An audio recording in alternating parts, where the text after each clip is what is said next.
Bonjour à tous et à tous. Bonjour tout le monde. Bonjour. Alors en principe, tout le monde doit nous voir, tout le monde doit nous entendre, en tout cas nous l'espérons. Oui, Je confirme. c'est vrai. Ouais, je vois plein de... Il y a Oui, plein de donc ça petits va être- pouces, c'est génial. Et Ça va être le côté un peu le chat, frustrant, c'est chat que commence à vibrer. ça va être le côté un peu frustrant, c'est qu'effectivement les gens pourront pas s'exprimer. Alors peut-être qu'à la fin on permettra aux gens de parler, mais du coup ça se passera principalement dans le chat, voilà, parce qu'on va être assez nombreux, donc. Mais on est en tout cas ravis de vous accueillir. On est 74 en ce moment. On va encore, si vous le voulez bien, se donner 1 ou 2 minutes pour permettre à celles et ceux qui nous rejoignent d'arriver. Et puis on pourra démarrer.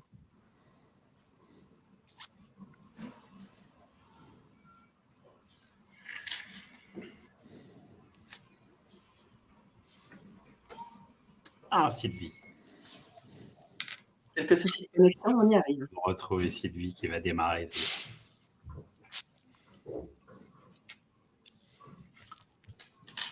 Nous sommes à 78. Et il y a beaucoup de messages dans le chat. Ça fait plaisir en tout cas de vous accueillir. Bonjour à toutes et à tous.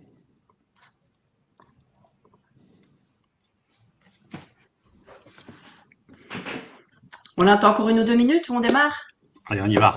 Allez, on y va. Bienvenue à tous pour ce webinaire de Lumia et entrepreneurs d'avenir. On est ravis de vous avoir parmi nous. Alors, on va essayer d'être condensé, comme on aime faire, pour aller à l'essentiel, avec aujourd'hui l'intervention de Christophe et de Romain. On aura aussi le témoignage de Célia et de Alain, qui nous rejoindront à la fin du webinaire. On va prévoir un long temps d'échange également. On vous propose de mettre les questions que vous auriez au fur et à mesure dans le chat. Alors, on va répondre en direct là où les réponses sont évidentes. Et sinon, il y a évidemment un temps d'échange qui est prévu à la fin. On a prévu 15 minutes. Vous dire aussi qu'il n'y aura pas de prise de parole. On va faire tout par chat au niveau des questions, etc., pour que ce soit le plus fluide possible. Donc, n'hésitez pas à communiquer de cette manière-là, vu qu'on est nombreux aujourd'hui. Jacques, je te passe la parole pour introduire merci nos beaucoup, intervenants. Merci Sylvie. Bonjour à tout le monde, bonjour à toutes et tous. On est très heureux de vous retrouver de vous rencontrer, pour ceux qu'on ne connaît pas. Alors moi, je suis le fondateur de pas mal de projets qui s'appellent l'Université de la Terre, le Parlement des entrepreneurs d'avenir. Plus récemment, on a lancé un projet qui s'appelle le Parlement des jeunes. Nous sommes une jeune entreprise à mission et voilà. Et pour ceux qui sont venus à ces différents événements, vous savez de quoi on parle. On parle de ces enjeux dont on va parler aujourd'hui, beaucoup sur le plan économique, mais pas que. Le Parlement des jeunes, ça parle d'une nouvelle génération qui est très en attente aussi de progrès social, d'égalité et d'écologie. Voilà. Aujourd'hui, alors, bien évidemment, on va parler régénération, on va parler changement de modèle économique et on va parler leadership. En gros, c'est les 3 notions qui vont nous occuper ce matin. Il se trouve qu'avec l'équipe de Lumia, ça fait déjà quelques années qu'on se connaît, à peu près 2014, 2015. Donc, on a un cheminement bien évidemment commun et on s'est dit il y a 3 ans qu'il fallait unir nos efforts sur un challenge vertigineux, c'est dire il y a toute une génération de dirigeants, de managers, d'entrepreneurs qui n'ont pas été formés aux enjeux dont on va parler ce matin. Et donc, on s'est dit qu'il y avait un parcours à proposer aux dirigeants, aux managers, pour nous amener à faire pivoter nos modèles économiques, nos managements au regard des urgences écologiques, des urgences sociales. Ce matin, bien évidemment, on ne va pas revenir sur les constats. Les constats, vous les connaissez, on les connaît, ils sont accablants sur le plan dérèglement, réchauffement, érosion, voire effondrement de la biodiversité, inégalité sociale. On est vraiment sur des enjeux clés aujourd'hui pour notre humanité et les démarches de conformité RSE, enfin moi personnellement que je vois depuis 15-20 ans, nous ont amenés finalement pas très loin, c'est-à-dire voilà, ils ont d'une certaine manière échoué. C'est la politique des petits pas. Maintenant, on a la CSRD qui va arriver, qui est peut-être prometteuse en termes de reporting et de cadre, mais qui nous semble, enfin en tout cas moi qui me semble largement insuffisant par rapport au challenge et aux enjeux qu'on a à relever. Alors il ne s'agit plus de faire moins mal, mais il faut vraiment changer de moteur de l'économie, moteur de nos entreprises. Et nous, on pense qu'il y a une autre entreprise qui est possible, qui est souhaitable. Donc, dans un premier temps, je vous propose que on questionne Christophe Samples et Romain Cristofini. Vous verrez pourquoi. On reviendra sur le parcours objectif transition à la fin. Mais effectivement, Christophe et Romain vont présenter 2 piliers essentiels de notre démarche. Puis après, effectivement, comme le disait Sylvie, on aura un bref échange avec Célia Roussin et Alain Pajot, qui, par ailleurs, sont passés par le parcours cette année, l'ont fait, et ils vous donneront quelques éléments de retour, puisqu'ils ont une expérience maintenant avec nous. Alors, Christophe, je vous présente d'abord. Je ne sais pas si, je pense que maintenant Christophe est assez connu de tous, enfin, tous ceux qui s'intéressent à ces enjeux. Christophe Samples, tu es docteur en sciences de gestion. Tu as été professeur à Schema et on s'est rencontrés d'ailleurs à ce moment-là, à l'époque, chez Schema. Tu es enseignant-chercheur. Tu es bien évidemment le cofondateur de Lumia et tu en es aujourd'hui directeur général. Et Lumia a été lancé il y a quoi, 4 ans, 5 ans Il y a presque 4, ouais. 4 ans, d'accord, 4 ans. Et Lumia est à la fois un centre de recherche, Action, consacré au modèle économique de la transformation socio-écologique radicale. Et Lumia est aussi un centre de formation professionnelle qui s'adresse vraiment aux professionnels, aux dirigeants et aux managers sur l'entreprise régénérative, on va en parler, et la soutenabilité des modèles économiques. Romain, on s'est rencontrés, tu quittais l'entreprise que tu avais créée en 2002. Tu as quitté cette entreprise de conseil en 2012. Tu sais ce que c'est que l'entreprise, tu sais ce que c'est que de diriger une entreprise. Et tu as quitté cette entreprise en 2012 parce que tu voulais te consacrer à ta propre reconnexion et renouer avec l'essentiel. Bien évidemment, tu es conférencier, tu es coach, tu as fondé Monastera, tu as fondé un réseau formidable qui s'appelle la Communauté des leaders éclairés.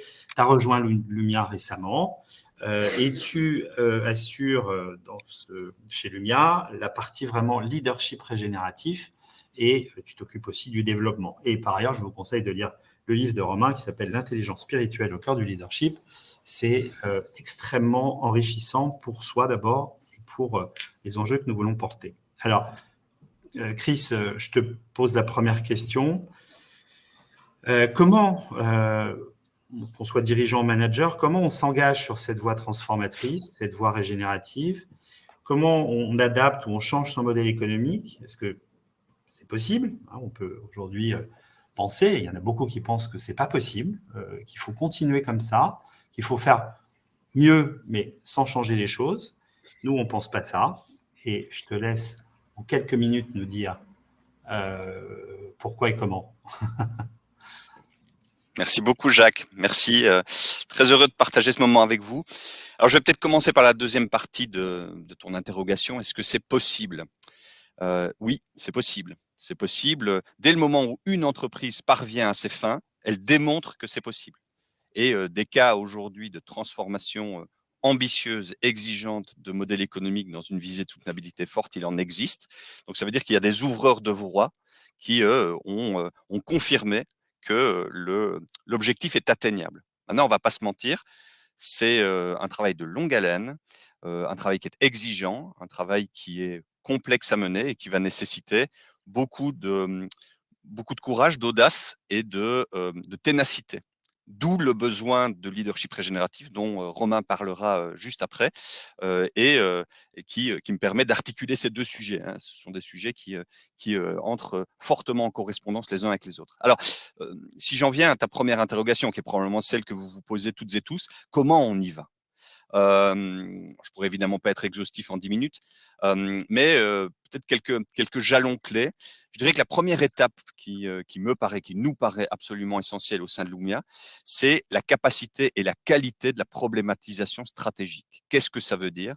Ça veut dire que toutes les entreprises aujourd'hui, elles se mobilisent autour d'un problème stratégique à résoudre, à adresser, à prendre en charge, a fortiori quand vous voulez intégrer les enjeux environnementaux, les enjeux sociaux, les enjeux de votre territoire ou de votre territoire au cœur de votre stratégie d'entreprise. Vous allez formuler une problématique stratégique qui va driver la capacité créative des équipes de l'entreprise à apporter des solutions et des trajectoires d'évolution de l'entreprise vers cette problématique. Or, qu'est-ce que nous constatons? Nous constatons dans ce travail que nous menons avec de très, très nombreuses entreprises que très souvent, trop souvent, cette problématique stratégique, elle est de mauvaise qualité. Je vous donne un exemple. Très souvent, en matière d'enjeux environnementaux, la problématique stratégique va se cantonner aux enjeux du climat, qui sont bien évidemment absolument essentiels à adresser, mais s'ils sont nécessaires, ils ne sont pas suffisants, car si on pose comme ambition stratégique de l'entreprise, par exemple, de décarboner son activité, eh bien, la réponse qui va très rapidement émerger, c'est la réponse technologique. Et quand on élargit un peu le champ, quand on essaye de dézoomer un petit peu et qu'on adresse la question de l'eau, la question de l'usage des sols, la question de la biodiversité que tu évoquais, Jacques, eh bien, on se rend compte que finalement, les solutions que nous mettons en œuvre peuvent s'apparenter davantage à du déplacement de problèmes qu'à une solution véritablement satisfaisante, non pas seulement sur la question du climat, mais sur les enjeux connexes que je viens d'évoquer. Et donc, ça veut dire quoi? Ça veut dire que pour correctement problématiser, il va falloir ouvrir le champ. Il va falloir ouvrir le champ et comprendre les écosystèmes desquels nous dépendons, sur lesquels nous agissons. Il va falloir comprendre et réapprendre les liens d'interdépendance que nous entretenons avec notre milieu écologique, avec notre milieu social. Et ça, c'est clairement une part importante du travail que nous mènerons au sein d'Objectif Transition, que de réinterroger le lien de l'entreprise, de votre entreprise, aux écosystèmes et aux parties prenantes desquelles vous dépendez tout entièrement et sur lesquelles vous agissez. Et ce faisant, vous allez pouvoir poser une problématique stratégique qui va être à la hauteur du défi, des défis auxquels nous sommes confrontés. Et ça me paraît être un enjeu absolument essentiel. Donc ça veut dire en gros comprendre pour agir avec discernement et avec pertinence. Alors une fois que ça c'est fait, vous arriverez avec des problématiques stratégiques qui seront solides, mais qui vont probablement créer chez vous, chez vos équipes, une forme de vide abyssal. Parce que vous pourriez être pris par ce sentiment que la problématique est impossible à résoudre. Hein, je vous donne un exemple que j'ai longuement adressé dans d'autres contextes, hein, celui de la problématisation stratégique d'un fabricant de poids lourds, qui, si il problématise sur la seule décarbonation de sa flotte, va aller vers l'électrification, vers l'hydrogénéisation, hein, réponse technologique. Et puis en fait, quand on ouvre le champ, on se rend compte que la seule problématique qui vaille aujourd'hui, c'est la réduction du nombre de camions et la réduction de la distance qu'ils parcourent. Et ça, bien évidemment, quand vous dites ça et que vous le projetez face au modèle économique de ce fabricant de camions, eh bien, vous ouvrez un vide abyssal, puisque aujourd'hui, sa vie, sa survie, son développement dépendent tout entièrement du nombre de camions qu'il va produire et mettre sur la route. Et au plus ces camions vont rouler, au plus ça va être rémunérateur pour l'entreprise. Donc, on voit qu'il y a une forme de sentiment d'incapacité à agir sur cette problématique. Et donc, heureusement, c'est là que nous allons intervenir, puisque on a développé des méthodes qui nous permettent d'identifier le champ des possibles, de développer des moyens d'action nouveaux pour agir dans un cadre résolument pertinent sur le plan des méthodes à adresser. Alors, si je descends maintenant sur les enjeux modèle économique et si je descends sur les enjeux de l'objectif de régénération que tu évoquais, Jacques, je dirais qu'en pratique, l'entreprise, elle va devoir travailler sur deux grands mouvements concomitants, hein, sur le comment y aller. On va devoir poursuivre de manière simultanée deux grands objectifs. Le premier objectif, c'est celui de la réduction des impacts négatifs de l'activité au seuil incompressible. Cette notion de seuil incompressible qui sera bien évidemment développée, c'est basiquement celles qui se font sur les prescrits de la science. Hein, si je vous donne la seule question du carbone, aujourd'hui, on sait que pour rester sur une trajectoire carbone qui nous mène dans un monde viable à terme, il faudrait réduire à horizon 2050 de 90% nos émissions de gaz à effet de serre en moyenne intersectorielle. Donc ce seuil incompressible, il est de 10%.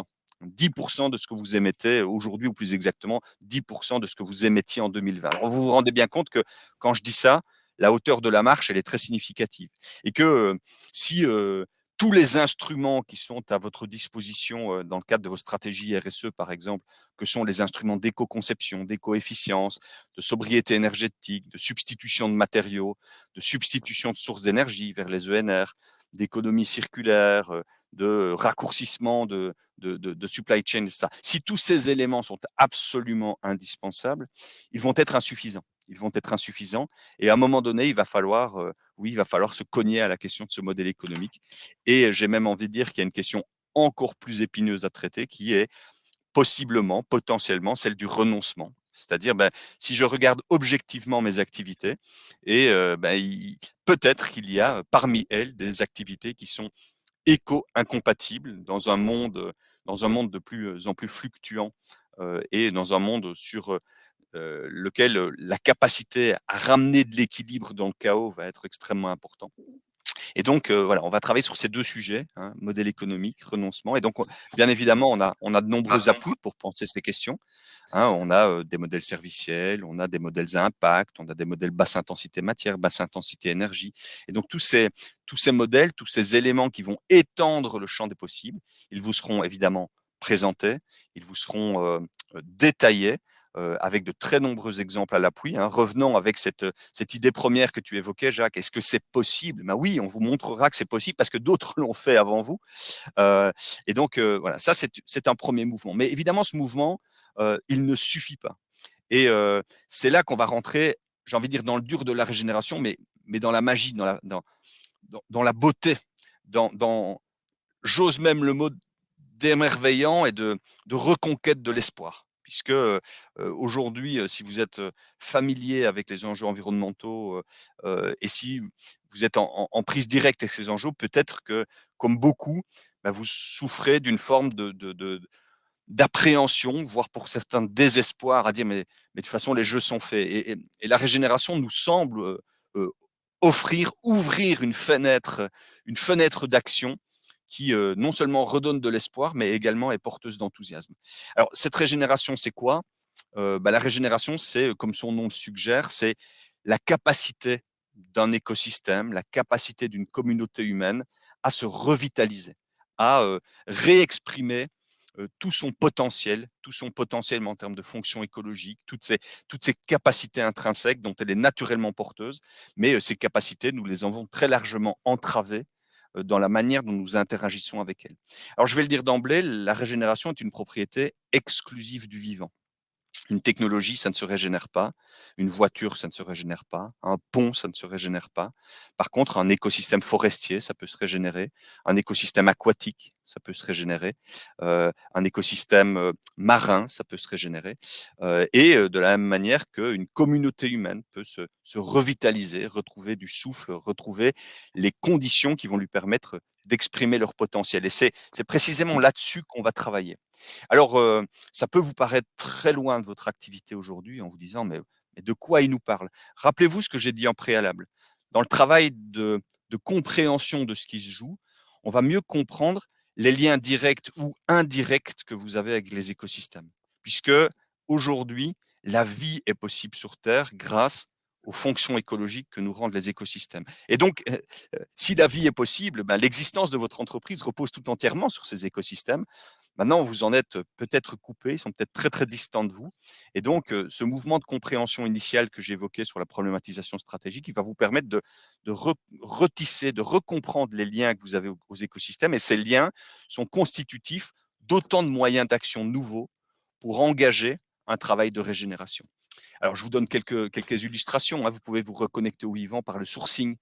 On travaille aujourd'hui sur des cas, par exemple, d'entreprises textiles qui cherchent à concevoir des vêtements ayant des qualités régénératives. Et c'est par le truchement du sourcing, hein, par le truchement de l'approvisionnement que nous remontons la chaîne vers les écosystèmes agricoles, que nous mettons en œuvre des pratiques régénératives au sein de ces écosystèmes et qu'ensuite nous recascadons la transformation de ces matières premières pour in fine déboucher sur un produit textile, en repensant bien évidemment le modèle économique, non pas seulement à l'échelle de l'entreprise, mais de toute la filière, pour que le surcoût qui va être généré dans l'exploitation agricole ne soit pas exclusivement à la charge du consommateur final, ce qui serait évidemment un facteur d'échec ou en tout cas de non-inclusion sociale des offres ayant ces qualités, et ce qui ne serait pas acceptable sur un plan social. Donc voilà un exemple, il y en a énormément d'autres. Donc on va partir à la découverte de ces mouvements. On va également pouvoir s'appuyer sur un ensemble d'outils, un ensemble de principes hein, les principes que nous avons développés dans notre activité de recherche-action. Des principes. Alors, je vous en donne un en particulier, hein, il y en a 11.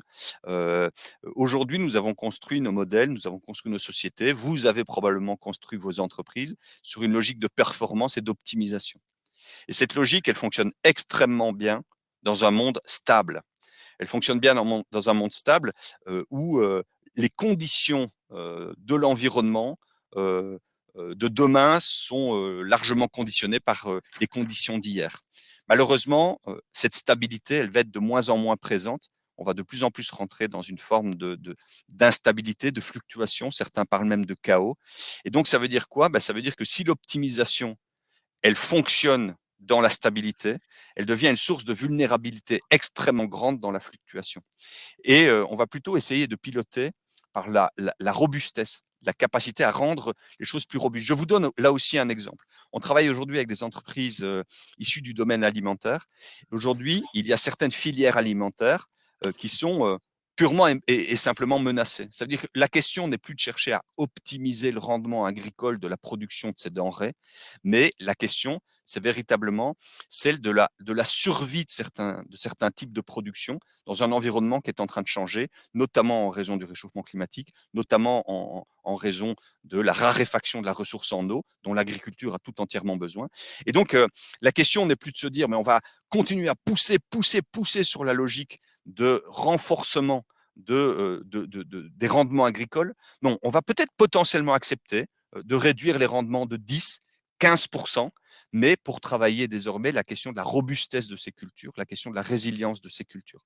Et ce que je vous évoque ici, en prise avec les écosystèmes, je le fais à dessein, mais cette logique, on peut la retisser dans des environnements industriels, on peut la retisser dans des environnements de services, c'est extrêmement important. Alors, je terminerai par deux éléments. On va essayer de vous ouvrir des espaces d'expérimentation, parce que bien évidemment, on ne va pas arriver à la hussarde pour cogner votre modèle économique et pour tout secouer. Hein, ce serait juste suicidaire. Donc, on va essayer plutôt d'ouvrir des espaces d'expérimentation dans lesquels vous allez pouvoir tester des choses en étant décloisonné du run, en étant décloisonné de ce qui fait vivre aujourd'hui votre entreprise, en apprenant et en trouvant des moyens de repenser une trajectoire alternative de votre entreprise sur un temps moyen et long. Donc, si je résume, et je terminerai par ça, ce que nous allons faire dans Objectif Transition, c'est d'abord, de renforcer vos capacités de compréhension pour piloter dans un environnement qui va devenir de plus en plus complexe et de plus en plus systémique, sur lequel des enjeux qui peuvent vous apparaître loin aujourd'hui vont directement impacter la bonne marche de votre boîte. 2, on va vous donner des outils et des méthodes de transformation afin de vous permettre, 3, d'agir avec discernement et pertinence. Voilà, je pense que je vais en rester là en espérant que c'était clair et que c'était concret. Et puis, s'il y a des questions, je ne sais pas, Jacques, est-ce qu'on prend les questions maintenant, après? Christophe, malheureusement, on a un temps court. On verra si à la fin, effectivement, on peut adresser des questions. Il doit y avoir, il y en a dans le chat, bien évidemment. Ce que je voudrais, c'est que, alors ma caméra marche pas, alors je suis désolé, mais peut-être que Bruno, tu peux la remettre, mais sinon c'est pas grave. Romain, bon, Christophe a commencé à en parler. Bien évidemment, il y a une transformation du modèle économique et il y a un leadership qui va avec. Bon, donc toi, tu incarnes vraiment ce changement, cette transformation. Tu l'as fait toi-même d'ailleurs en tant qu'entrepreneur. Et nous, on pense qu'effectivement, il faut accompagner ce changement et ces transitions en accompagnant les dirigeants, les dirigeantes, les managers et en faire effectivement des acteurs de ces transitions. Et donc, ma question, comment devient-on actrice, acteur de la transformation écologique, économique et humaine? Comment tu places la régénération au cœur de ton projet personnel et de ton projet professionnel, bien évidemment, puisque c'est intimement lié. Ce qui d'ailleurs est un problème pour notre économie, c'est que nos dirigeants, nos dirigeantes ont découplé leur propre progrès individuel et personnel de leur progrès professionnel, leur projet professionnel. Romain, à toi, 10 minutes, à peine. Très bien, allons-y pour 10 minutes. Bonjour à toutes et à tous. C'est vrai que c'est essentiel, je crois, de prendre conscience que dans ce paradigme régénératif dont Christophe vient de brosser un peu le panorama, il y a quelque chose qui ne peut pas faire l'impasse sur une évolution personnelle, intime, évidemment ensuite professionnelle, de ceux et de celles qui ont le désir de mettre en œuvre ce paradigme-là. Et c'est déjà important de se le dire, que, au fond, si on regarde ce paradigme régénératif sur un plan humain, sur ce que ça vient chercher en nous, une des définitions qu'on utilise sur le régénératif, c'est de remettre la vie au cœur de chacune de nos décisions et chacune de nos actions. Et faire ça, on ne l'a pas appris. Faire ça, on ne l'a pas appris pour soi. On ne l'a pas encore moins appris en tant que dirigeant. Et donc, c'est vraiment important, et c'est pour ça que pour nous, c'est essentiel, en fait, de façon simultanée, de façon indissociable, à la fois d'apprendre le comment on va opérer cette transformation pour son entreprise, mais aussi de se poser la question de à partir de quel endroit, nous, les hommes et les femmes de l'entreprise, nous allons opérer, nous allons prendre nos décisions. Et donc, c'est vraiment ça. Alors, si on fait l'impasse sur ce travail, qui est donc du coup un travail de nature personnelle, on parle, nous, de leadership régénératif, c'est un leadership qui va inviter, au fond, à questionner la chose qui serait l'angle mort et qui a été probablement l'angle mort de la RSE et qui a expliqué qu'à un moment donné, la RSE a touché sa limite, on va dire la RSE traditionnelle, et qu'on a pu dire qu'elle n'était pas incarnée, c'est que l'angle mort, c'est de se poser la question, en termes de régénération, c'est la question de la vie qui circule en moi. Donc, de tourner dans un premier temps la caméra à l'intérieur de moi, c'est-à-dire avant de régénérer autour de moi et de faire de mon entreprise un acteur de la régénération, est-ce que je n'ai pas une première étape qui consiste à aller regarder en moi comment la vie circule ou ne circule pas peut-être pleinement. Et si on fait l'impasse sur ça, avant de vous donner quelques éléments de comment on peut aller regarder ça, je pense que première chose, c'est qu'on peut accentuer nos fractures. Et on voit des dirigeants aujourd'hui qui sont engagés dans la régénération qui, à un moment donné, se heurtent. Se heurtent à quoi ? À leur propre contradiction ou à leur propre, on va dire, difficulté à concilier, continuer un projet d'entreprise et en même temps régénérer la vie. Ils vont se heurter par rapport à des tas de schémas personnels et puis des schémas plus classiques de croissance et des arbitrages. Christophe parlait de renoncement. Comment est-ce qu'on peut finalement éviter d'aller dans cette fracture et trouver une issue qui va être plutôt une issue qui est de l'ordre de la joie ? L'idée, ça va être de comment est-ce qu'on peut arrimer ce paradigme régénératif à quelque chose d'extrêmement profond en soi pour pouvoir ensuite le mener. Cette transformation, elle va prendre du temps. Christophe l'a dit, il n'y a rien de simple. Ça va prendre du temps, donc ça veut dire que ça pose la question de jusqu'à quel endroit j'ai enraciné mon désir pour pouvoir nourrir le souffle. Encore une fois, incarner et nourrir le souffle du projet. Et moi, j'ose dire, que tu l'as dit, Jacques, ça fait quelques années que je suis au contact d'acteurs du changement, et j'ose dire qu'on peut, dans ce mouvement-là, qui est un mouvement au départ d'introspection et qui n'est pas forcément le plus confortable, ou qui demande un petit peu de courage, on peut à la fin, on peut toucher vraiment la beauté. Christophe l'a évoqué, la beauté de la régénération. On peut toucher la joie. On peut toucher dans ce mouvement-là une forme de complétude, de dire là, enfin, je peux être pleinement moi. La vie circule pleinement en moi, et toucher aussi une forme du coup de puissance personnelle quand on se met au service de la vie. Alors pour être un peu plus concret sur finalement le mouvement, pour donner un petit peu de structure à quel pourrait être ce chemin vers une forme de leadership au service de la vie, c'est ça le leadership régénératif.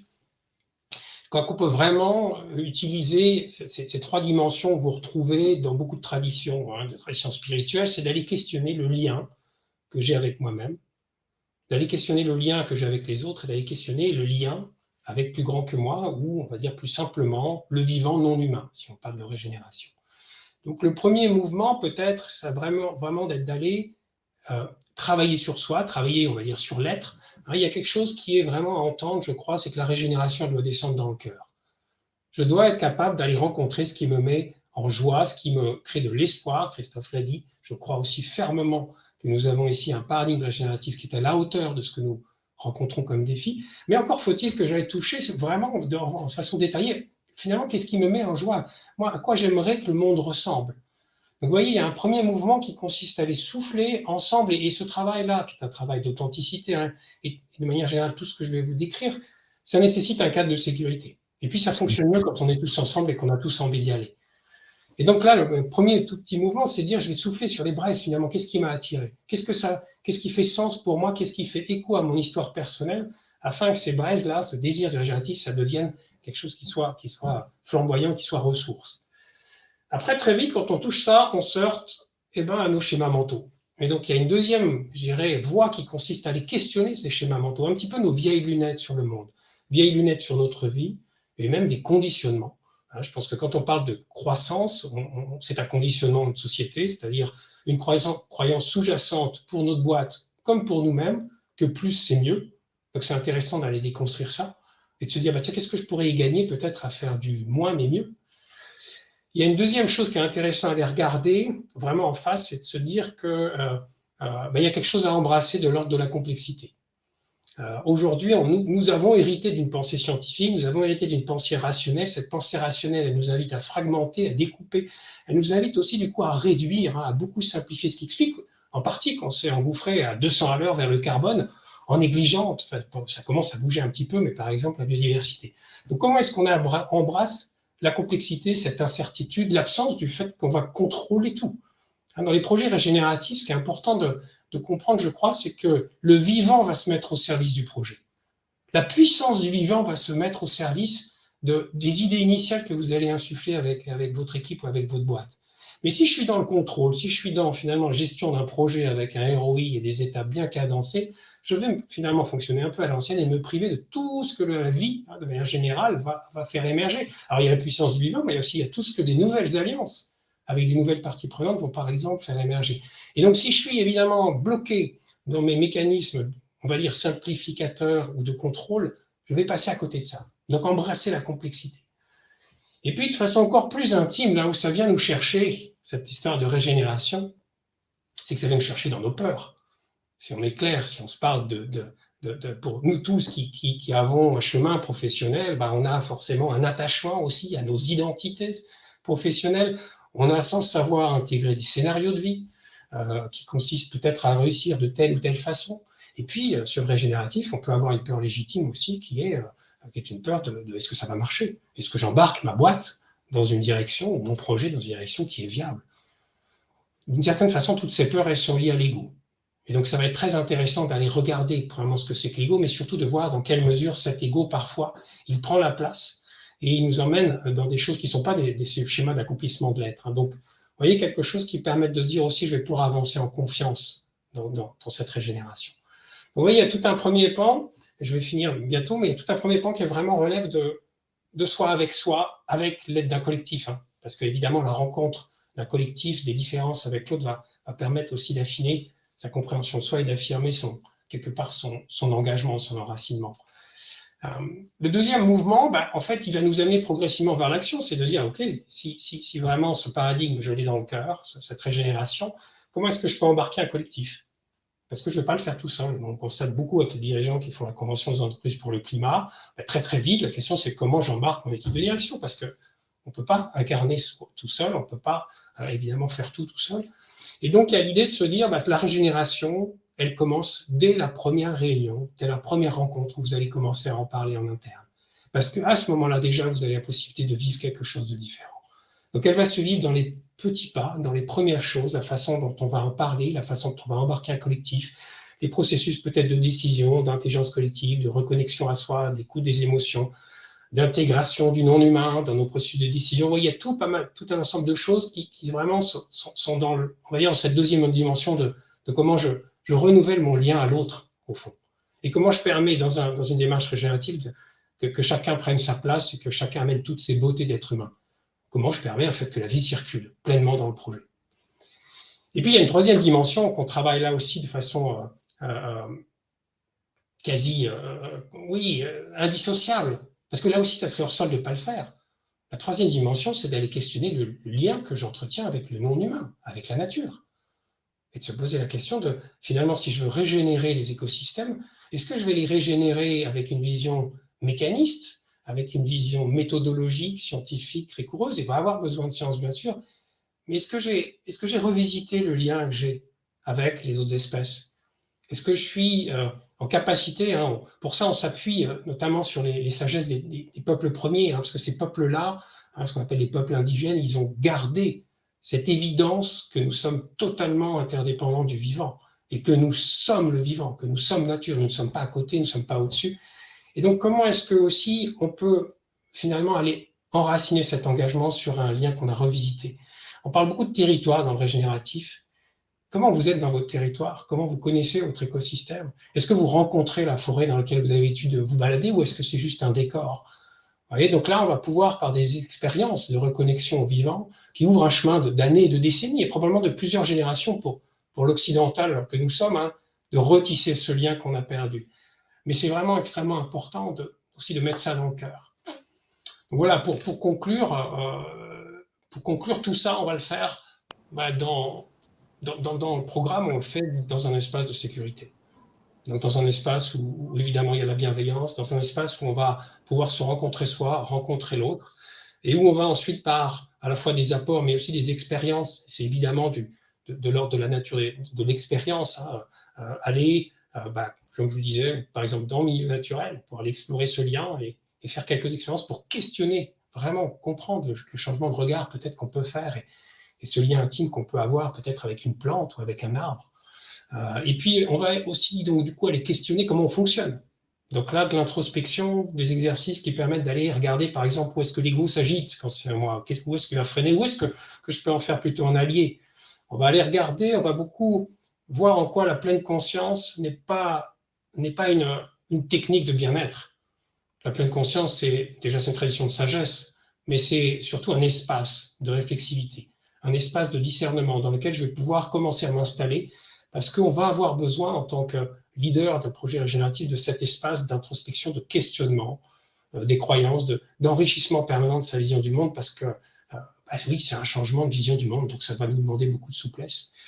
Et puis, l'idée aussi, ça va être, tout au long du parcours, d'affermir, du coup, sa singularité, qu'est-ce qu'on amène, hein, de pas être, on n'est pas, bien sûr que nous sommes un parmi d'autres dans ce mouvement régénératif, mais toute la beauté de cette régénération, c'est qu'elle nous invite, en fait, à être nous-mêmes. Elle nous invite vraiment à porter notre voix, à trouver notre voix. Ça ne se fait pas de la même façon, vous avez saisi. Et donc à pouvoir du coup pleinement incarner, mettre tout ça dans la façon dont on va mener le projet. Voilà, en quelques mots, un peu au pas de course. Merci beaucoup, Romain.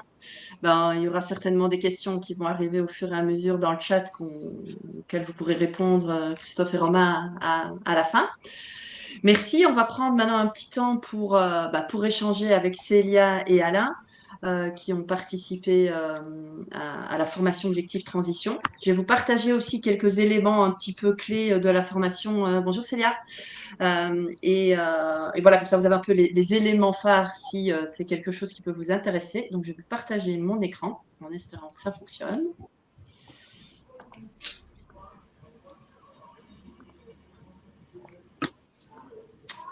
Voilà, donc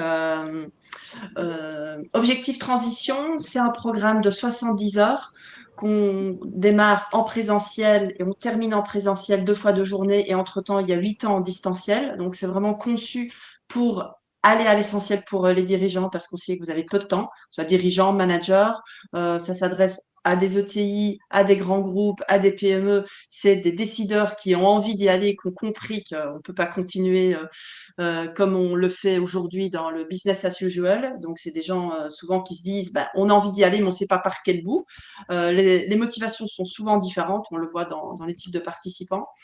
70 heures, 11 intervenants, donc on a vraiment été chercher des personnes qui ont à la fois cette expertise, à la fois cette analyse de là où ça se joue, et en même temps qui peuvent apporter des solutions. Donc on est très orienté vers la stratégie, le plan stratégique régénératif de l'entreprise. On peut accueillir jusqu'à 35 personnes, c'est vraiment un maximum parce qu'on va travailler vraiment sur les réflexions des modèles économiques, des questions, de la bonne problématisation, comme disait Christophe, à la fois sur les 2 piliers de modèle économique et du leadership. Donc, en quelques mots, je ne vais pas vous faire parcourir toute la plaquette, vous aurez l'occasion de la voir, elle est sur notre site internet. Donc, on va vraiment travailler sur 2 piliers, le modèle économique régénératif et le leadership, chaque fois à 2 niveaux. Donc, la première ligne, vous voyez, c'est comprendre ce qui dysfonctionne aujourd'hui dans nos modes de fonctionnement collectif, dans le processus de l'entreprise, dans le modèle dominant. Tout n'est pas acheté, évidemment, mais c'est pas toujours là où on met le coup de projecteur ou là où on a les indicateurs clés dans l'entreprise que se trouvent les pépites du régénératif. Donc, c'est important de comprendre avec finesse comment on fonctionne aujourd'hui, nos dysfonctionnements des marchés ou dans l'entreprise, de nos relations également avec nos parties prenantes, pour aller vers les solutions pour pouvoir agir. Et donc là, on va être orienté très concrètement aussi, comment on fait concrètement. Et le deuxième pilier, c'est sur le leadership, avec ce même raisonnement. Et de manière transversale, on a cette notion de les outils pour passer à l'action. Donc, en dehors de tous les moments d'intervention où vous êtes avec des intervenants pointus avec lesquels vous pouvez échanger, il y a aussi de travail en sous-groupe. On va créer aussi également des binômes cette année pour que vous puissiez échanger par deux et avoir des caisses de résonance et de réflexivité pour pouvoir avancer sur vos problématiques. Donc ça, c'est la structuration pédagogique. Donc là, vous verrez plus en détail tous les éléments. Donc au niveau des intervenants, on a sur les différents domaines, dont Fabrice Bonifay. Je voyais qu'il y avait une question sur l'entreprise contributive. Christophe a déjà commencé à y répondre, mais voilà, Fabrice intervient aussi. Vous aurez l'occasion de le rencontrer pour le dernier séminaire à Paris. Il y a Thibaut Massier-Dubiest également qui va rentrer dans les détails de l'achat. Donc, on est plutôt en fin du processus là, parce qu'on arrive dans des choses plus opérationnelles. Fanny Basto également sur le marketing de la post-croissance, donc en lien avec nos enjeux. Voilà, les différents intervenants que vous rencontrerez. Gilles Boeuf qui intervient aussi en début de programme sur le vivant. On va pas parcourir tout, mais bon, évidemment, Romain et Christophe qui sont les piliers des premiers et des derniers séminaires en présentiel. Sylvain Brezard aussi, peut-être certains d'entre vous le connaissent, donc a créé la Perma-entreprise et qui va nous partager aussi ses retours d'expérience et voilà, de manière très concrète ce qu'il a pu mettre en œuvre. Donc lui, il intervient vraiment sur la dimension du passage à l'action. Emery Jacquia, également de la CAMIF qu'on rencontre à la fin. Donc là, vous avez une vision un peu du déroulé général. Donc on démarre par 2 journées sur l'île de Porquerolles, qui peut paraître loin, mais elle est accessible et on se retrouve du coup, il y a quelque chose de symbolique aussi de se trouver dans cet endroit un peu magique. Du 31 janvier au 2 février. Donc, on arrive le mercredi fin d'après-midi. Ça nous permet de pouvoir se déplacer, prendre le train pour les Parisiens le matin même. On se retrouve donc le 31, le mercredi en fin de journée. Il y a le jeudi et le vendredi. On quitte vers 16h avec la dernière navette qui nous permet de repartir le vendredi soir. Ensuite, il y a 8 ans en distanciel. Ce sont des jeudis matins, 9h midi. Voilà, bien cadencé où il y a à la fois de l'échange et à la fois des contenus.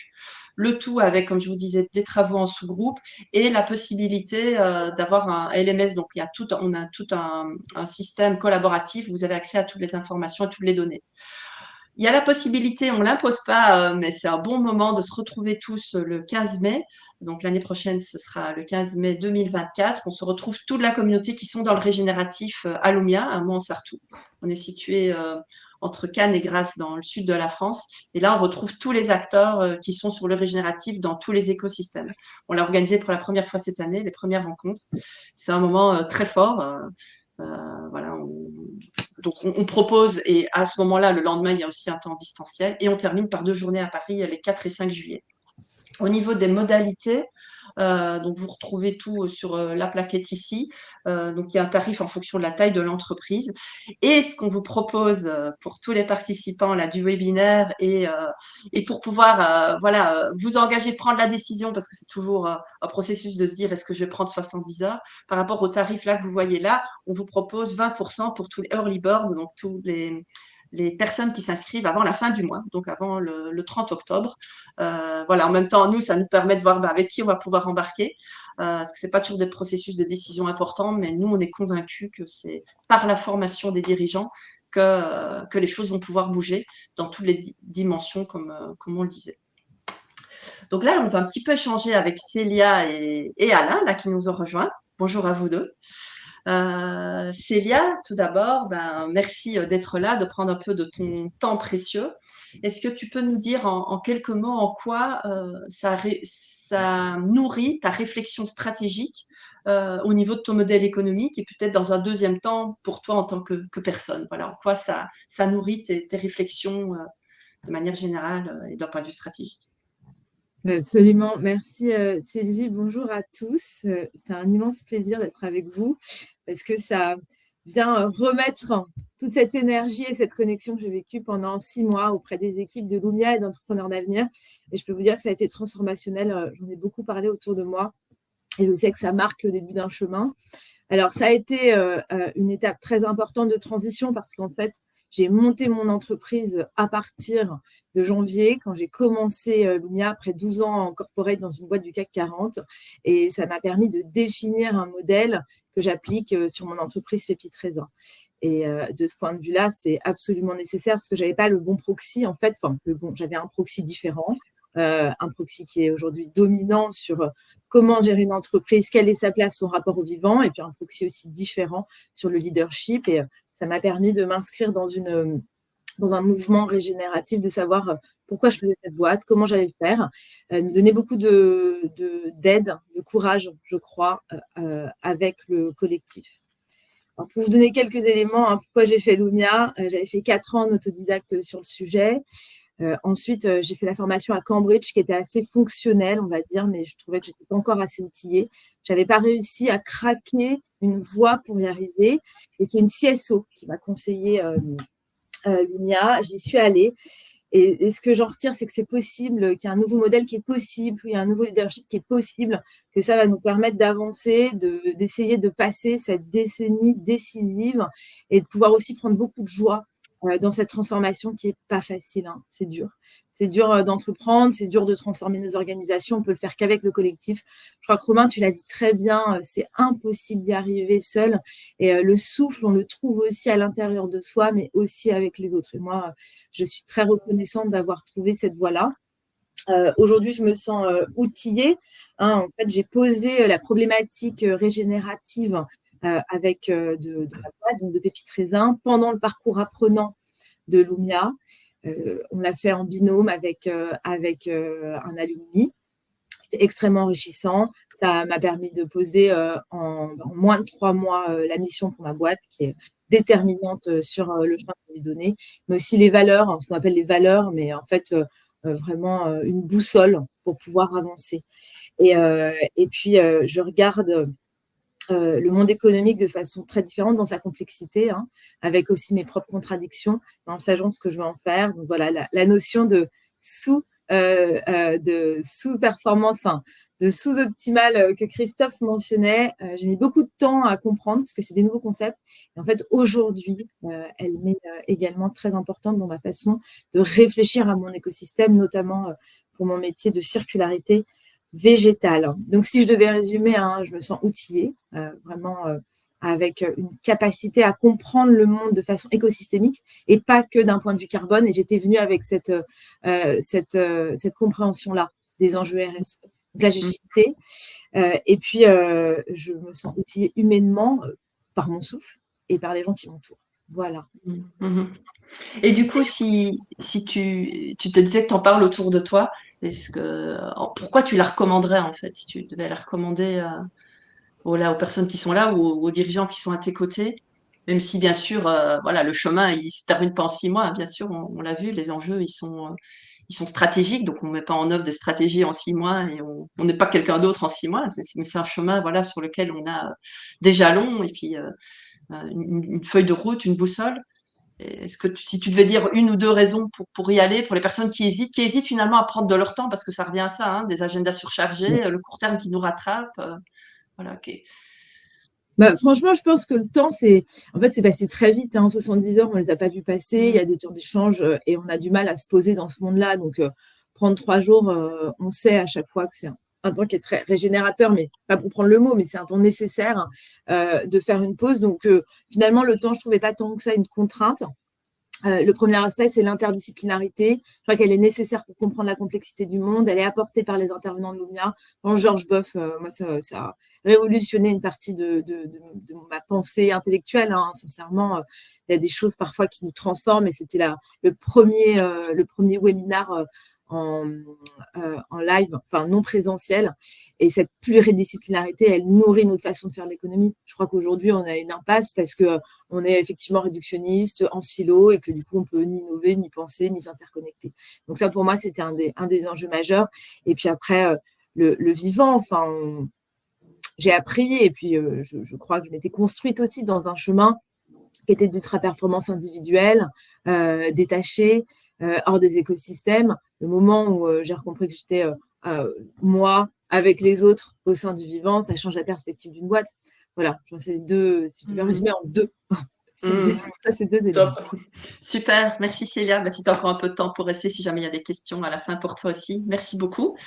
Bonjour Alain qui est le dirigeant de Concept Expo, qui est belge comme Christophe et moi, vous allez le reconnaître à nos accents.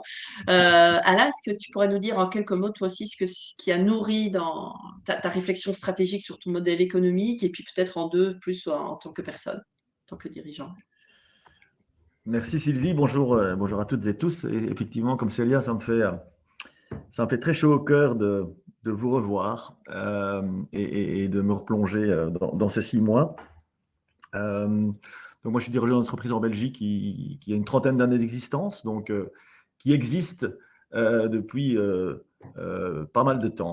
En ce qui me concerne, le premier point pour moi, ça a été en tout cas à partir de mon point de départ, un fort exercice de prise de conscience des enjeux. Donc, je me suis plongé dans le donuts, dans les limites planétaires, dans les impacts du modèle actuel et parfois dans la difficulté d'accepter, de comprendre. Donc, je suis passé par cette phase d'intégration réellement des enjeux et de la situation dans laquelle on se trouvait. C'était quelque chose que je n'avais pas fait avant. Et donc, ça a été extrêmement remuant pour moi de rentrer dans ce côté descendant du U. Ça, c'est la première partie, donc, et c'était très éclairant pour moi. Et de comprendre en fait que le trio économie, sociale, écologie va du plus petit au plus grand. Ça, c'est pour moi ça a l'air simple comme ça, mais quand on voit l'aspect systémique des choses, c'est extrêmement éclairant.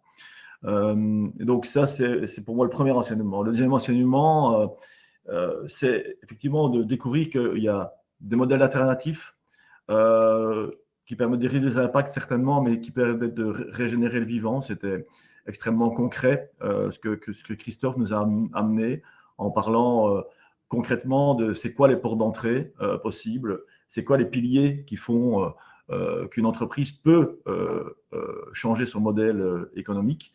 Et j'ai eu la chance de réfléchir concrètement, grâce au carnet de trajectoire et aux travaux qu'on a pu faire ensemble, au cas de mon entreprise. Et donc de poser concrètement les questions, c'est quoi les impacts de mon modèle actuel, c'est quoi mes parties prenantes, c'est quoi les enjeux que nous avons aujourd'hui dans l'entreprise pour travailler concrètement sur la compréhension de ces enjeux et les premières pistes et portes d'entrée pour essayer de craquer le modèle. Et je reparlerai après sur évidemment l'aspect long terme de cette démarche. Donc ça, c'est pour moi le premier point sur l'aspect modèle économique impact. Deuxième point qui concerne le leader et le collectif. J'étais moi déjà dans une démarche de transformation managériale et donc j'ai compris encore plus l'importance de la posture du leader dans cette transformation et cette transition majeure. Effectivement, du travail sur soi, du travail avec les autres et de cette notion de pouvoir lâcher prise et de sortir du contrôle. Et donc du côté indispensable de cette démarche en parallèle au travail sur le modèle économique. L'un ne va pas sans l'autre. Et la gouvernance qu'on peut mettre en place dans l'entreprise et le changement de gouvernance sont aussi des éléments extrêmement importants pour créer des contextes qui permettent d'emmener les collectifs pour changer la dynamique des projets. Et donc, pour moi, ça a été aussi extrêmement éclairant de pouvoir prendre conscience et surtout agir dans la combinaison des deux axes, en fait.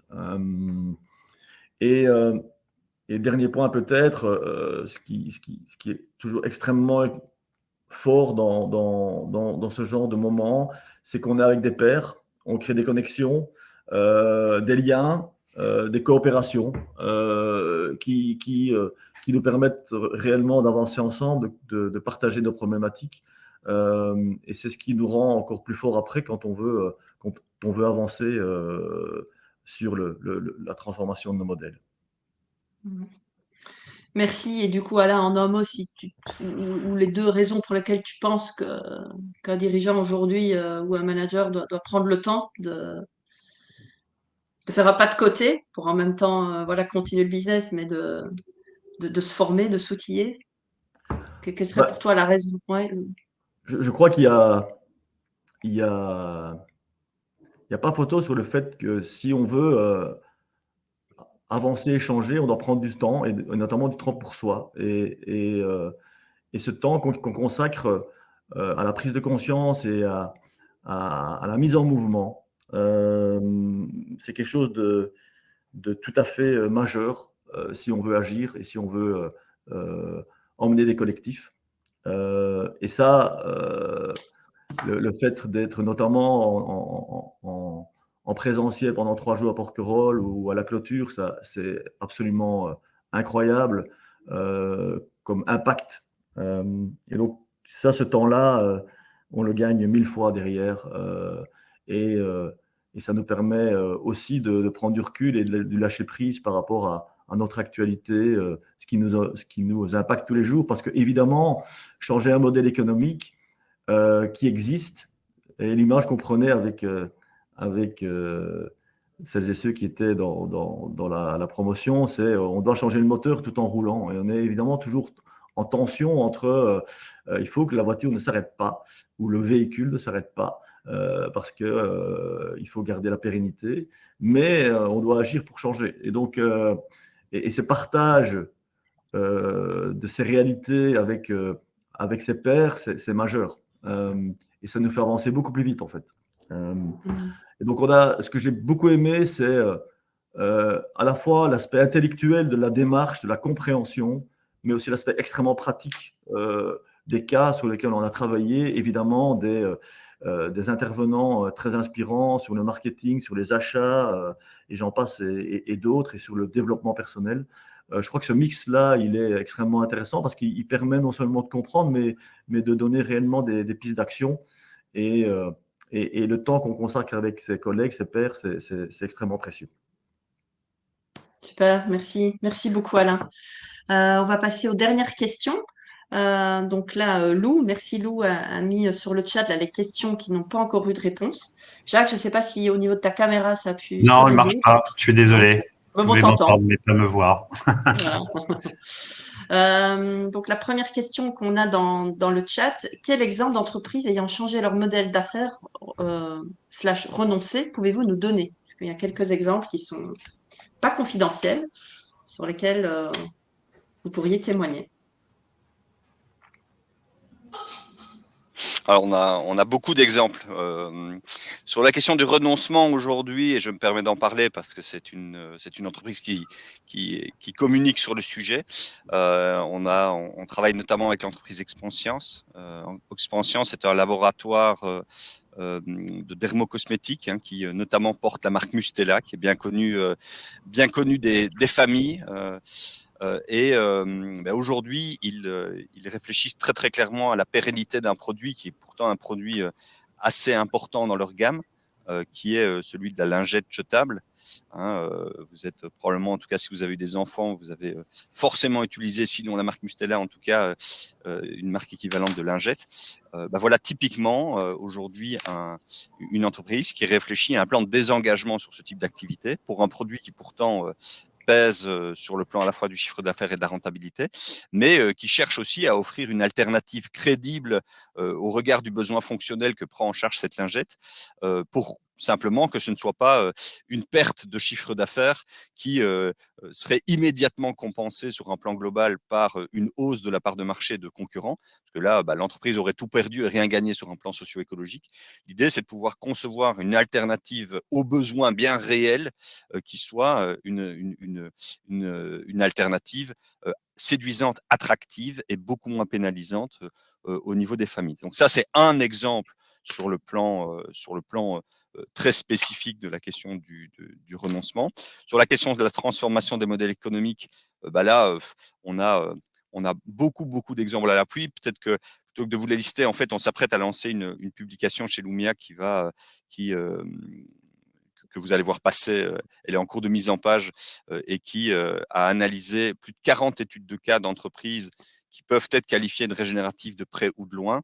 Bah, je vous renvoie peut-être à cette publication pour trouver des inspirations de cas. Hein, il y a de nombreuses entreprises qui sont développées, l'entreprise Pocheco, l'entreprise Guayaki, Regen Network, etc., etc. Ce sont des entreprises, bien évidemment, dont nous discuterons pendant la formation. Nous mettons également à votre disposition des ressources complémentaires, que ce soit des publications que nous éditons ou des publications qui sont éditées par d'autres, mais qui sont nourrissantes, complémentaires et pertinentes. Voilà, donc on irrigue le champ de beaucoup de concret. Je pense que ça a été dit à la fois par Célia et par Alain. Et peut-être en complément, tant que tu y es sur, quand vous parlez de renoncement, faites-vous référence à l'approche d'Alexandre Monin, politiser le renoncement. Si tu peux peut-être rajouter un mot avant qu'on passe à la Alors, question. on est évidemment familier avec les travaux d'Alex et plus largement de l'Origin Media Lab, donc de travaux qui sont menés par les collègues. Aujourd'hui, alors oui, bien évidemment, on s'appuie en partie sur leurs travaux. Eux, effectivement, et ça a été dit quelque part dans la question, eux, ils portent ça sur une logique presque institutionnelle et sur la politisation du renoncement comme nouvelle forme d'institution à développer. Nous, on va davantage l'articuler à la spécificité du modèle économique et à l'effet ciseau qu'il va falloir penser pour que ce ne soit pas juste de la destruction de valeur. On n'arrive pas qu'un bazooka pour tirer sur les activités auxquelles il faut renoncer, mais pour penser le nécessaire effet ciseau et imaginer des trajectoires de redéploiement. Et comme je le disais avec l'exemple de Mustela, qui tiennent évidemment compte de l'accompagnement des usages correspondant aux activités ou aux produits qu'on décide de supprimer. Parce que si ce travail n'est pas mené et qu'on fait simplement du transfert de demandes vers des concurrents qui continuent à maintenir les offres en place, on a tout perdu sur un plan entrepreneurial et rien gagné sur un plan global. Donc ça, c'est peut-être un élément supplémentaire, ou je ne sais pas si c'est supplémentaire, mais articulé aux travaux de l'Origin Media Lab que nous investiguons. Maintenant, ce n'est pas le cœur du sujet. Hein. Sylvie, je voudrais répondre à la question d'Anaïs, question très intéressante. En tant que salarié, comment insuffler le mouvement et embarquer le dirigeant et le reste de l'entreprise? Alors, je voudrais vous donner un cas. En 2023, on a une équipe qui est venue avec le président, le DG et une coéquipière, une salariée. Et ça, je pense que c'est le meilleur exemple. Si vous y arrivez, on peut essayer de vous aider là-dessus, Anaïs, c'est peut-être de convaincre que vous et vos dirigeants soient présents dans cette formation. Et ça a insufflé une dynamique dans cette boîte absolument incroyable. En l'occurrence, la coéquipière était la directrice de la RSE, mais en l'occurrence, ça peut être quelqu'un d'autre. Donc, venir en groupe est possible. Oui, peut-être en complément de ce que tu dis, Jacques, il y a quand même un mot ou une expression aujourd'hui qui permet d'avoir l'oreille d'une équipe dirigeante, c'est l'expression modèle économique. On est en train de parler ici du cœur de la stratégie d'une entreprise. Et si on pousse la notion de responsabilité d'un dirigeant aujourd'hui, celui qui n'estime pas devoir être en réflexion sur les évolutions potentielles de son modèle économique dans un monde où on rentre dans un chaos, dans une incertitude énorme, quelque part, passe à côté de son rôle. Donc, on est, nous, justement sur ces notions-là pour montrer qu'on n'est pas en train de... On est en train de parler de quelque chose qui relève de la pérennité à terme de beaucoup d'entreprises. Donc ça, c'est, on va dire, un truchement pour avoir l'oreille des dirigeants. Et moi, je compléterai juste par rapport à ce qu'a dit Christophe sur aussi un schéma mental dans lequel on peut se perdre par rapport au régénératif, qui est de penser qu'on va révolutionner tout son modèle économique d'un coup. Et si je reprends la métaphore d'Alain sur la voiture, j'adore ta métaphore, donc je te la pique allègrement, et je la compléterai en disant, pour changer le moteur pendant qu'on roule, on va commencer par changer le filtre à air, on va ensuite changer le carbu, et donc on va y aller par touche. Et c'est important de garder ça en tête pour ne pas s'enfermer très vite dans une impasse. Il y a très peu, si ce n'est aucun, dirigeant aujourd'hui ou dirigeante qui dira « je suis prêt à prendre le risque de basculer, de faire un on-off sur mon modèle économique ». Donc ça serait aussi quelque part une pensée un petit peu limitante, de se dire « c'est comme ça que ça marche ». Non, on constate au sein de Lumia que c'est par terrain d'expérimentation qui montre et qui valide sur un périmètre précis que le régénératif est atteignable. en mettant de côté les entreprises qui se créent nativement sur un modèle économique régénératif qui, elles, peuvent avoir une ambition de pousser les curseurs d'emblée, évidemment, sur tous les paramètres. Ouais, Ok. je me permets Oui. de rebondir que c'est quand même très intéressant de se poser la question, en fait, comment ce programme peut permettre de passer à l'action, qu'on soit dans une entreprise ou alors natif à mission. Moi, j'ai vu un peu les deux côtés, parce que j'étais issue de 12 ans en corpo. Je pense que j'aurais fait le même chemin, je l'aurais juste appliqué différemment si j'avais été encore dans un poste au sein d'une grande entreprise, et que le vrai shift, à partir de la métaphore de la voiture que je vais te reprendre allègrement aussi, Alain. Le vrai chiffre, c'est de se dire, effectivement, je change le moteur, je commence par le filtre à air, mais je ne fais pas de la RSE ou la RSS et je vais repeindre en vert ma voiture, éventuellement ouvrir les vitres pour laisser des abeilles aller dedans. Et là, c'est là où on touche au cœur de comment cette formation peut nous aider d'un point de vue opérationnel et ensuite individuel pour aller le porter, mais opérationnel, en comprenant l'utilité de repenser son business model pas à pas, hein, parce que même pour faire une petite boîte comme la mienne, on ne change pas tout du jour au lendemain parce qu'il y a une clientèle en face. Donc, pas à pas, pour pouvoir arriver sur un modèle plus régénératif et avoir une autre boussole dans notre façon de piloter. Voilà. Merci Célia. Alors, il y a plusieurs questions autour de mesurer l'impact positif écosystémique régénératif, comment on mesure sur les autres aspects, notamment sur la biodiversité. Il y a une question aussi un peu plus bas qui revient par rapport à ces dimensions de mesure. Donc ça, c'est une des briques qu'on va voir durant la formation. Comment on mesure? Où en est la législation aujourd'hui aussi par rapport aux contraintes qui vont être grandissantes, hein. Et en même temps, comment on pilote par rapport à une stratégie, sur quel élément? Parce qu'on peut se perdre aussi dans les indicateurs, hein, on peut le voir dans certains grands groupes, on peut passer son temps à mesurer les indicateurs et parfois quand on a trop d'indicateurs, est-ce qu'on mesure là où ça se joue vraiment? On revient avec la problématique de départ, on revient avec les écosystèmes avec lesquels on est les plus liés. Donc là, on va voir durant la formation comment on se penche sur les bons indicateurs, parce que un indicateur ne devient pas une fin en soi, mais un moyen pour atteindre une intention qui est au niveau du modèle économique et des différentes dimensions de l'entreprise. Je ne sais pas si un de vous souhaite rajouter quelque chose par rapport à ça. Et voilà, c'est une des briques qu'on abordera. Alors, dans les autres questions, on va essayer de pouvoir finir d'ici midi quart au plus tard. Une question de Dominique, et du coup, on reste sur la voiture, est-ce qu'il ne s'agit pas plutôt de construire un autre moteur? Alors voilà, on a invité à brainstormer sur la... Dominique, je lisais ta question, Dominique, et j'adore. Et ça me fait penser à tout un concept qui parle du vaisseau de Vasco de Gama, qui a tellement fait le tour du monde qu'à l'arrivée, il n'y avait plus une seule planche d'origine. Mais c'était toujours le bateau de Vasco de Gama. Et donc, peut-être qu'on peut raisonner comme ça. Alors, Peut-être un point sur la mesure. On va à la fois, on va bien évidemment répondre à ce besoin essentiel de pouvoir mettre en place un ensemble d'indicateurs. On va également essayer de montrer les limites d'une approche qui soit systématiquement adossée à des KPIs mesurables, parce qu'il y a énormément de choses qui ne se mesurent pas, mais dont il faut être capable de révéler les effets. Et ça, c'est une approche peut-être complémentaire, pas alternative, mais complémentaire à une approche qui serait exclusivement fondée sur des KPIs qui soient objectivables, mesurables. C'est la capacité aussi de rendre compte de certains effets en étant capable de manifester ces effets. Et donc, c'est des sujets qu'on va aborder notamment sur ces enjeux de transformation des modèles économiques et qui sont importants à fortiori sur des dimensions plus immatérielles. Voilà, je ferme la parenthèse, mais ça me paraissait important de le mentionner parce que être prisonnier de la mesure, c'est aussi rester à un moment donné figé dans un paradigme classique qui peut nous amener à piloter au regard d'un tableau Excel. Et la systémique, elle nous invite à prendre de la hauteur, à renouer aussi à des dimensions plus sensibles, plus intuitives, et donc à affûter aussi des mécanismes et des capacités de décision sur d'autres critères que exclusivement des critères objectivés et objectivables, ce qui à nouveau fait un lien entre la technicité du modèle économique et de ses modes de pilotage et les enjeux de leadership régénératif. une autre question concernant les grandes entreprises internationales.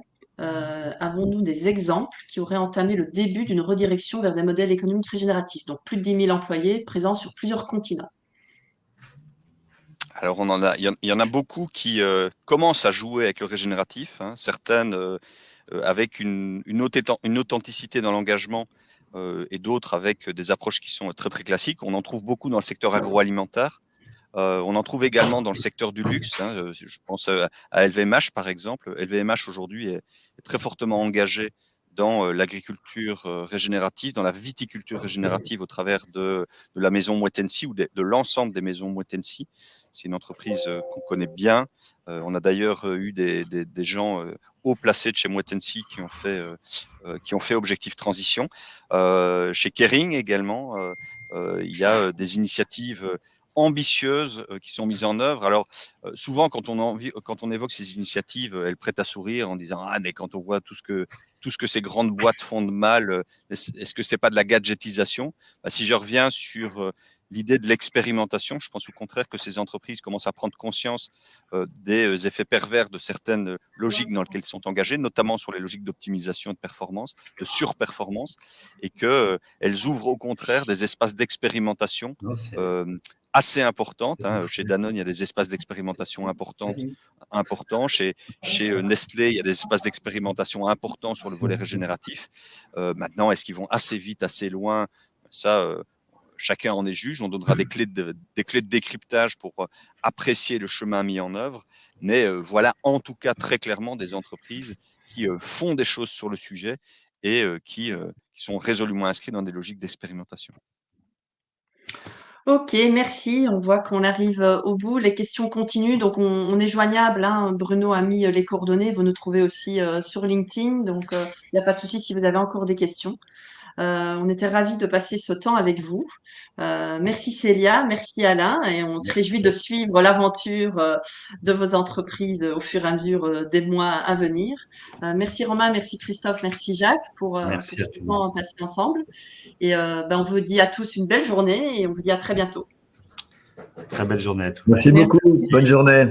Très belle journée à toutes et tous et merci à vous de votre présence. Merci à tous. Merci.